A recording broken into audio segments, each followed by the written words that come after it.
Hello YouTube, Omar here once again with The Knife Shark Guy. Forgot to mention that I am the Knife Shark Guy. With another episode of Knife Talk. And today, I'm going to drift away from Kershaw's for a minute. And we're going to talk about what your favorite knife is to use at all, at all times. Sometimes when we buy knives, we buy them because people have told us how great the knife was. And in this particular case, I'm talking about the Spyderco Swiss Bowie. Surprise, yes, my favorite knife is not a Kershaw, it's actually a Spyderco knife. But I love all knives, but specifically this knife right here. This is the Spyderco Swiss Bowie. Nick Shabazz basically raves about this knife, which is one of the reasons why I got it. My first Spyderco knife that I had ever gotten was the Spyderco Domino. And that was the very first KVT ball bearing system knife I ever got, and I was blown away. And then one day I went on YouTube and I heard Nick Shabazz talk about this knife. And yes, I actually sold my Spyderco Domino in favor of this knife, and I haven't looked back since. So today's topic of the day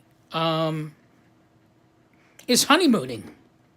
If you guys have heard that word before, honeymooning, when you honeymoon a knife, it's basically when you buy a knife, it's that trial period where you're trying out the knife and then you realize you actually like it, and then eventually what happens is it winds up for a couple of weeks or for 3 weeks or for however how long.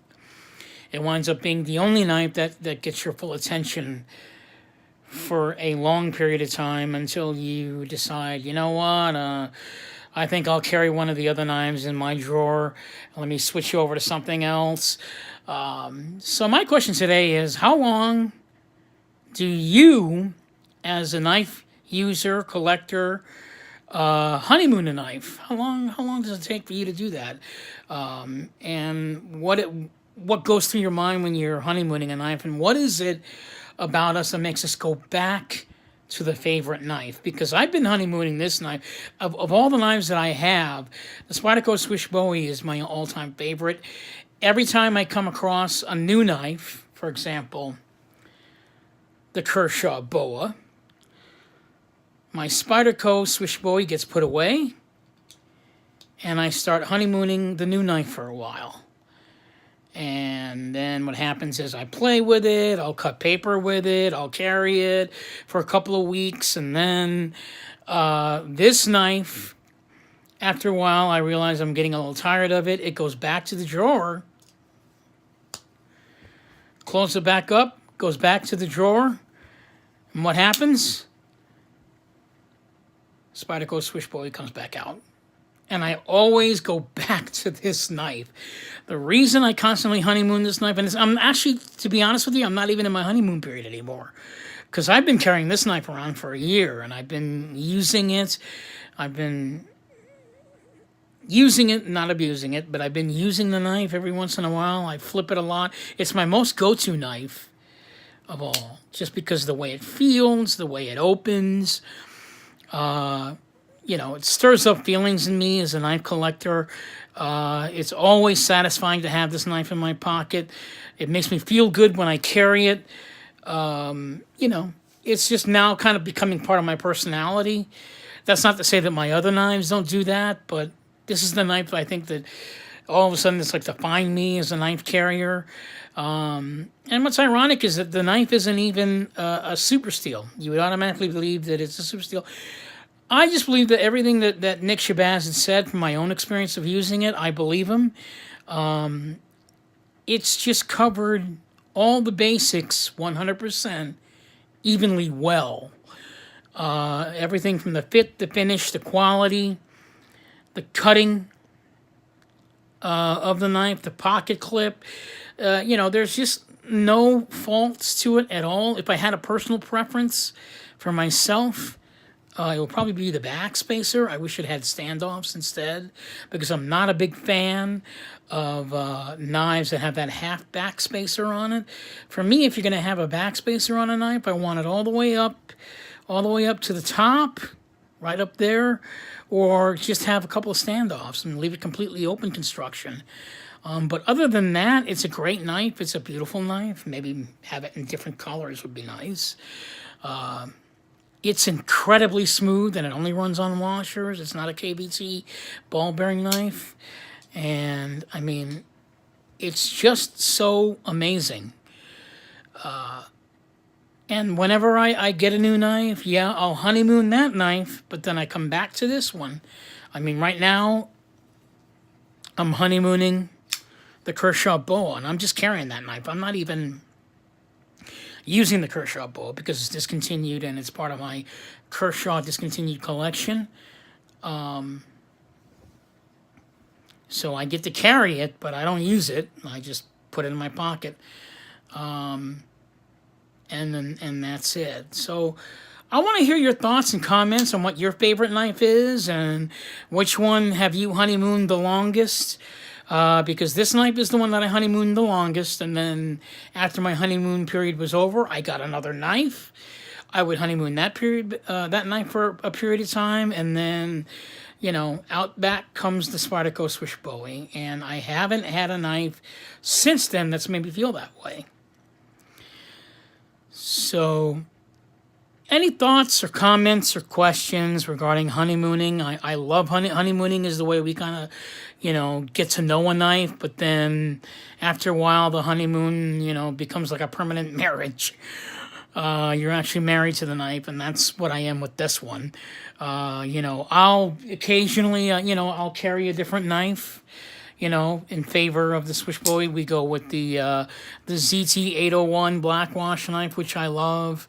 You know, I'd go for that one.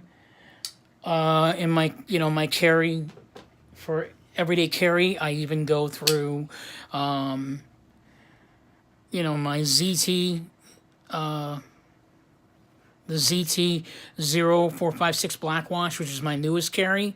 I'll carry that for a while. You know, even the Spyderco Mantra winds up in my pocket. But after all said and done, I always go back to the Bowie, and I just can't help it. It's like the only knife that I love to carry at all times. And it seems as if, though, the other knives, I love them, but I carry them just for variety. But it seems like more and more that I carry the other knives just to give the Bowie a break because I love it so much. And coincidentally, price-wise, the price for this knife is just skyrocketing because it's discontinued. It's one of those blades that just became a treasure in the knife community. Everybody raves about the knife, and I don't think it wasn't just Nick Shabazz that was out there raving about this knife. Everybody was raving about this knife, and we've been, you know, just, you know, overemphasizing the knife over and over and over again, and I've been blown away by this knife, and a lot of other folks have been too, which is quite amazing because, again, it's got premium steel, CTS HXP, which is similar to D2 with the exception that it's a much better steel and that it actually has it's actually less corrosive than D2 because D2 is prone to corrosion, and CTS HXP actually has stainless properties, so makes it an even better knife. This knife is so popular, folks, they even cloned it. If you check out Wavester64's channel, he actually has a clone of this knife, and the blade they use is actually D2, but it looks just like this knife. So there you have it. Honeymooning. What does it do for you? How do you feel when you get a knife? You know, let's talk about it. Let's get into it. I'd love to hear all your comments and questions about honeymooning and how it affects you as a knife carrier, a knife user, a knife collector. Love to hear from you. Once again, this is Omar, the Knife Shark, with today's knife discussion, honeymooning. And I hope to hear from you again. And you will see me once again with yet another Kershaw Discontinued knife. Once again, Omar, the Knife Shark Guy. Over and out. You guys have a good day.